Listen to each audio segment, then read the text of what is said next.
嗨，大家好，欢迎来到阿龙龙入恋的 Podcast 频道，我是阿龙。大家看上一集是不是就如同我说的，我们现在场景整个不一样了呢？从横滨搬家回来台湾之后，然后呢，现在是住在台北古亭附近的一个月租套房啦。然后呢，这边有一个有趣的小故事可以跟大家小分享一下。就是其实这个月租套房啊，是我上一次回来的时候，就是租同一间的那间公司。然后其实还蛮好笑，我那时候其实没有想到说，就是这一次的这间公司跟我说的地址，因为他说的房型的地址啊，就是其实有一点不一样，和我上次住的有点不一样。所以我那时候就想说，会不会其实我住的是不同间，你知道吗？所以等到我好不容易就是 follow 他们的那个指示，等到我走到这个大楼楼下才发现，这不是我上次住的那一栋吗？然后就等到我走上来之后才发现，其实是我之前住的那一栋里面的同一层，只是不同间而已。所以就有点像是我现在住在我几个月前那个时候过年的时候回台湾的那个时候住的隔壁间，这样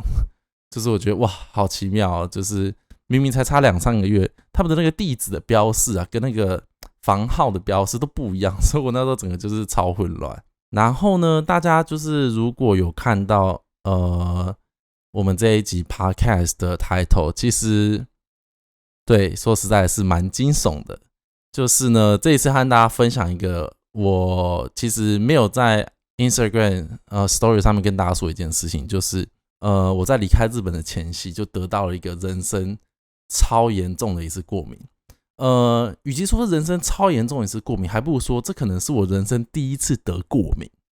对，那大家现在有可能是在听声音版的朋友听众，那其实我应该是会在影像版的部分会放一个截图，就是我那一天就是刚搬完家，然后那天晚上就是其实我有特别用相机拍一下我在胶囊旅馆那个时候入住的时候那个时候的脸。哇，我那个时候脸真的是肿得跟猪头一样，就是大家如果看影像版可以看旁边，我会把图放上去。我那时候真的是超夸张的，我这辈子从来没有肿成这个样子，而且这也还是我第一次过敏，真正的过敏。那就是我觉得这边可以跟大家分享一下，就是我以前的一些状况，我觉得是有一些蛛丝马迹的。就是大家知道我很常搬家嘛，对，很常搬家，虽然这不是一个值得分享的事情，但是我就是有很多次搬家的经验，所以每次当要搬家的时候，到最后面，大家就是要把房子还给房东的时候，大家多少都是会去整理一下嘛，大扫除什么的。那我发现就是我以前啊，每一次要做大扫除的时候，就是我都会扫到中间之后，就是会开始疯狂打喷嚏，就是我发现我的体质好像很容易就是会对那种不知道也许是尘螨灰尘这些东西过敏，真的屡试不爽。每次只要是搬家最后面大扫除的时候，真的一定就是会在疯狂打喷嚏，然后就是会打到一个就是整个就已经快嗝在那边了，但是还是要努力的把东西清完的一个状况。那回到就是我上个礼拜就大概4月27那一天，就是横滨要退房的那个时候，我一样嘛，就是东西就是请搬家公司全部大概15分钟内搬去送给我的那个日本朋友的时候，那因为东西都空了嘛，所以其实我就整个房间就是像我当初入住的时候一样，所以我那个时候就是赶快的开始就是各种清洁啊，然后就是用布啊，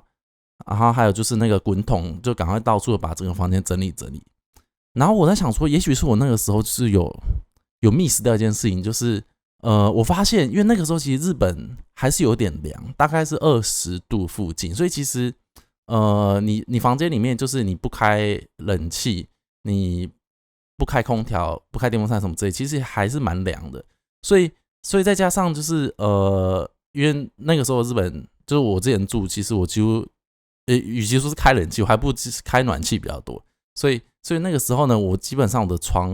就是窗户的部分是完全就是关着的，所以可以想象说我是在一个密闭空间里面在做打扫这个动作，大家知道吗？然后就这样子扫着，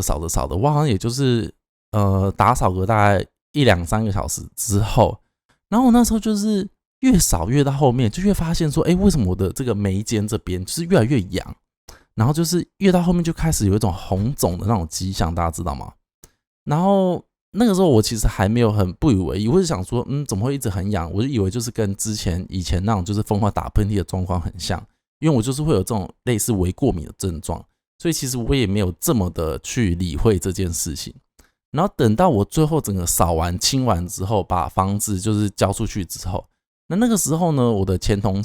前同事刚好就是有一个住在横滨，对，真的很巧，我都不知道。然后又有另外一个前同事是从就是京都过来玩，然后他就是知道就是我也住横滨嘛，然后我也要走了，然后就想说就问我说，要不要一起来吃个饭？然后那时候就我们3个台湾人，然后之后我就清完之后呢，就是去横滨的一间台湾料理店，然后跟他们会合吃饭。然后就是会合吃饭的时候，我那时候才发现就是哇，我的那个眉头这边就是已经越来越红，越来越肿了，而且已经开始有点扩散了，大家知道吗？就是已经从这个眉间这边，然后开始慢慢扩散到就是鼻梁，然后脸颊这边，然后就是开始觉得好像脸有一点点肿了，就是比原本的那种很痒的那个症状开始就变得有一点肿。然后但是因为那个时候还可以很正常的和大家吃饭嘛，然后所以我就有讲到就是我刚打扫完有这个症状，就大家不要太在意什么之类的。但是我那时候其实没有意识到，其实就是这个过敏的状况正在持续恶化当中。那直到那天晚上吃完之后啊，我就从横滨一路就是搭车，因为我那个时候还有2-3天嘛，所以其实我在那个大井町Oimachi靠近东京的那个地方，其实我就有去入住一个 Capsule Hotel， 就是胶囊旅馆。那我以前有住过一次，我就觉得好像还不错。然后我就是最后3天，那时候刚好就是也快接近 Golden Week 黄金周的开始，那时候他们还有空位，所以我就是去那边之前我就预定好，然后去住。大家知道吗？我去入住的那个当下，就是我去 check in 那个时候啊，我的脸已经肿到就是我刚刚就是影像版大家看到那个样子，肿到跟整个猪头一样，真的是夸张到不可思议耶！我那个时候就是实在是觉得天哪，我怎么会变这样子？然后我就赶快的，因为日本大家其实还蛮习惯戴口罩这件事情嘛，所以我那个口罩真的是戴好戴满，戴到不行欸。就连我那个时候要去入住 check in 的时候，我真的是不敢直接的去看那个员工的眼睛，你知道吗？就不敢对到，我会觉得天哪，我今天怎么会变这样子？然后直到我去就是 check in 完之后啊，我那个时候就是去放好东西，然后就是我想说我去浴室再看，就去厕所那边看一下状况。看我整个吓到大家知道吗？我那个时候已经肿到就是我整个人的眼睛已经变眯眯眼了，然后我那个时候就是有体会到，就是我认真张开，其实我用全力张开眼睛已经张不开了，知道吗？就是我那时候第一次体会到，原来眯眯眼的人的世界是这种感觉。整理完东西之后就想说，好了，也许就是可能过敏的症状有点严重，那也是人生第一次这样，我想说睡觉会不会好一点？然后那天就赶快草草的把事情弄完之后，就是因为那个状况，其实我也不敢去面对人群，然后就是开始有点那种自卑的心态，然后我就赶快就是好安顿好之后就赶快去睡觉。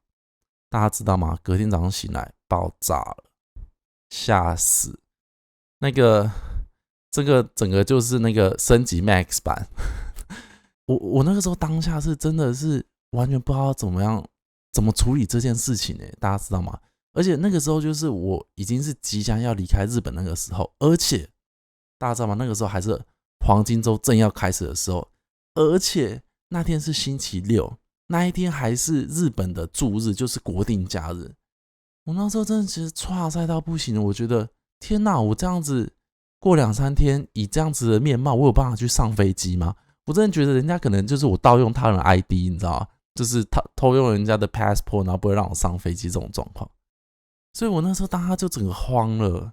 就是我人生第一次遇到这种状况，然后我那时候眼睛真的已经完全睁不开，然后就是已经眯到一个不行，所以我那时候就是赶快疯狂的去 Google， 就查说就是日本东京那边有什么地方是驻日，然后又有营业，就是国定假日，然后又有营业的那种皮肤科、内科。之后我就好不容易找，发现就是大概在搭车好像20分钟远的地方有一个医院，那个医院呢刚好就是他们就是主打这种，就是他们假日还是会开，就算他今天是国定假日也照开的那种店。哇，我那时候真的是超开心，想说天哪，终于找到一个可以救我的医院了。而且在找到这个医院之前，我是先找到一个比较近的医院，是去了之后发现他根本就好像消失了，那个医院可能就突然间暂停营业之类的，所以我才赶快再去找第二间。那好不容易才找到那一间之后，我再赶快搭车过去。搭车过去之后呢，到了现场就发现其实明明就是国定假日，然后也还是有大概5到10个人也在现场排队，就是大家真的是生病，果然是没有在分什么时候，分什么放假不放假的。那到了现场之后，就是对嘛，赶快把一些自己的基本资料填一填。然后呢，日本，我不知道大家有没有就是去日本就医过啦。对，那这边我觉得之后可以分享一集，就是如何在日本就医的一个心法。对，之后我会再拍一集分享给大家。好，插话一下。然后呢，就是在那个现场，就是他们都会给你一张纸，然后因为你是出诊嘛，然后之后他还问你说你今天有什么状况什么的，然后你就是在现场考日文检定测验，就是你还要写下跟那个护士跟医生说，就是你今天为什么来这个地方啊？那到底是发生什么症状？要简述一下你现在的状况。然后就是我就简单写好之后，就是我就在旁边排队。那好不容易就是等到那个医生叫我之后，我就进去。然后我那个时候就是好不容易到医生面前，我才有那个勇气把那个口罩拿下来，你知道吗？然后那个时候，我觉得那医生可能应该很想笑吧，他只是看到一个就是像刚刚那个给大家看那个照片，就是一个这么肿的一个人，然后就是整个就是一个猪头脸，那个一个病患，而且还是外国人，然后就是有一个已经那时候那个状态，就是你连讲话都有点不清楚，然后就是你也没办法很眼神对焦在那个医生身上，然后就是在那个当下，就是医生，其实你不用讲，医生一看就知道说，哦天哪，这个其实过敏的还蛮严重的。那他那个时候就是有听我叙述，就是他已经先看过我简述我的状况嘛，然后就是面对面的时候，就是还会再一次面谈，然后就是请你再讲述一次，就是到底当下发生什么事情，然后就是你变成现在这个状况。那我就用我的破烂 N2 日文，然后就是努力的阐述一下，就是我是昨天啊，就是为了大扫除啊，然后就是也许过去，而且这一个很重要，就是我跟他说，就是我过去每次在大扫除的时候都会有这种打喷嚏，然后就是会痒痒的这种症状。那他就是大概听一听之后，再加上他判断我整个人的状况，他就说这个就是过敏的一种。医生就是他可能也是对阅人无数，看过一大堆 case， 他就说其实他就是没有这么严重，那他就是开药给我吃。所以呢，我那个当下就是讲完之后，医生其实他就是之后啦，他开那个药单，哇，他真的开了，他药是开好开满的啦。我会 po 照片给大家看，就是他开了5包药，然后之后每一包药就是有那种它超复杂，就是有一种药是譬如说每天睡前吃，然后你要吃2个礼拜，我到现在都还没吃完。然后之后还有一个就是譬如说你一天最多吃2次，那你一次只能吃1颗。那另外一包是你最多只吃2次，一天那一次要吃2颗。那还有一个就是要分3餐吃，然后一次吃1颗。那还有另外一个就是那种擦的药膏，就是你说哪边就是皮肤症状很明显的话，就你可以擦那个有点像是类固醇的东西，让你可以减缓你的症状。回去之后我就是对很努力的吃，所以才现在大家看我现在这个状况，好像已经是正常许多。但是真的不得不说，就是其实那个过敏之后到现在，其实还是有一些后遗症，就是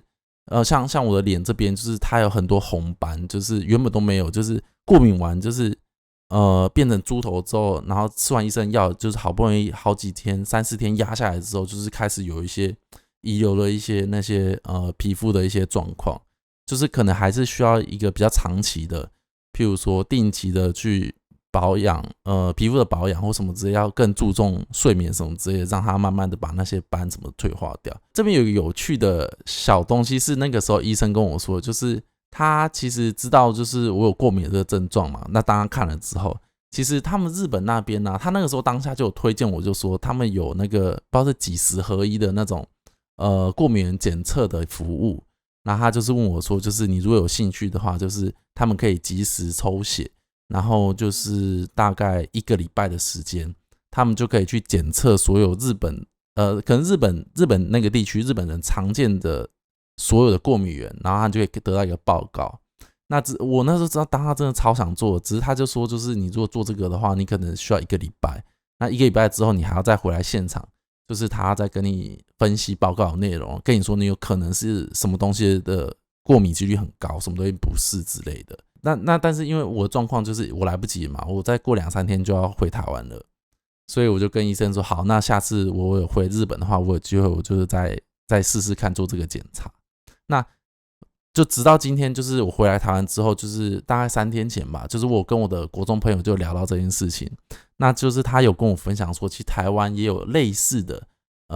就是常见的过敏源的检测的一个这种检测方式。所以呢，就是我那个时候就是有特别跑去台北市里面有一间也是在做过敏源检测的，所以我那时候也是去给人家抽血。那抽完血之后呢，就是现在还在等报告，就是要1个礼拜的时间。不过一个很有趣的，就是那个去测报告，测过敏源的那个诊所就有说，其实并不是说你测过敏源就一定可以测得出到底你的过敏源是什么东西，因为他们的测项有很多。那譬如说你测 A 版的，你测 B 版的，或者测 AB 版的，那其实像价格也有差。那也不代表说你测了就一定会出现，就是你真正的过敏源是什么。但是我想说，它有分急性跟慢性。对，我问到那家是有分急性慢性，那我就想说，好，急性它就是大概好像75天以内吧，就你有发生症状75天内，那你去测，我就想说，好，那因为急性也比较便宜，然后我刚好就是在急性这3-4天，还不到1个礼拜，所以呢，我那个时候就是去抽血，那我现在就是还在等报告，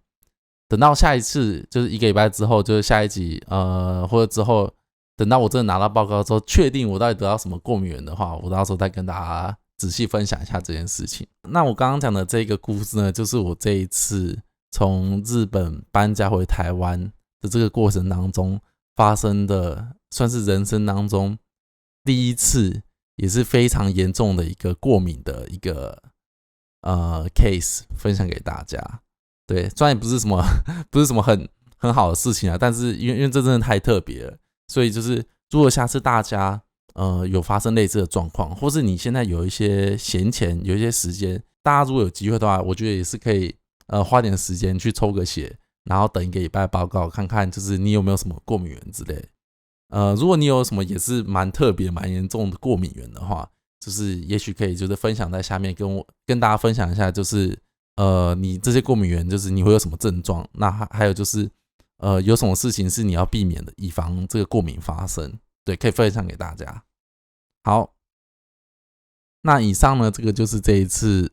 想和大家分享的一个小故事啦。那接下来呢，就是就是我们一直万众期盼已久的观众来信时间。那没有错，我们今天的阿龙龙榴莲呢，这个 podcast 频道呢，目前也是还没有收到任何听众观众的来信。那假设就是大家有什么想要和其他观众、听众朋友分享的话，就是不管是任何事，比如说心理的故事，你发生的事情，你想找人家诉苦，或是你有什么有趣的事情想分享，都可以。就是欢迎来信到就是我们的 podcast@realmonster.com 的我们的 podcast 专用信箱，那记得主题打上阿龙龙榴莲。那我们在下一集的时候呢，就是会把观众的来信念出来，就分享给大家。好，那基本上呢，我看一下OK， 那基本上呢，这个就是这一集 EP3 的内容啦。接下来呢，应该没有意外的话，就是有这一阵子我几乎就是会在台湾录podcast 的节目内容。那在台湾也是会有一些精彩的冒险故事，到时候有遇到什么特殊的状况、有趣的状况，就是到时候再分享给大家啦。希望大家就是敬请期待。好，那如果大家喜欢的话，不管是订阅啦、留言啦，或是给我们一些支持鼓励都可以，任何形式的支持呢，对我们来说就是继续创作原动力啦。好，那今天的这一集呢就到这边结束啦，那我们就下一集空中再见咯，拜拜。